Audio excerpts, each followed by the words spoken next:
Error 0x800f0831 typically indicates CBS store corruption or missing prerequisite update.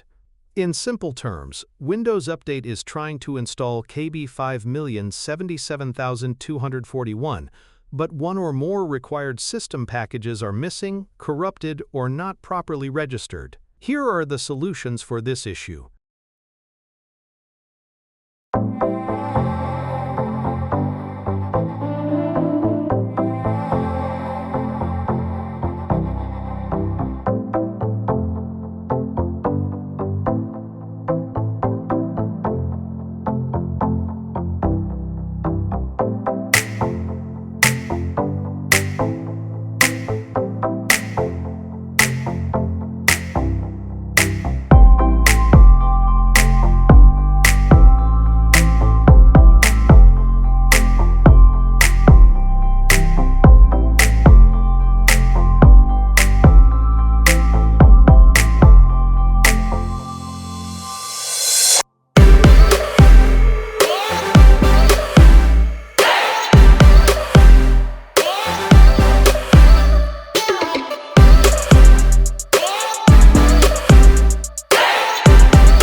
if I lay down and I play dead and I stay dead, maybe you'll get sick of being the monster out of my head, under my bed. Think you're something out of my nightmares, standing right there. But if I lay down and I play dead and I stay dead, then will you get bored of killing me? Silhouettes of you are like a taunt.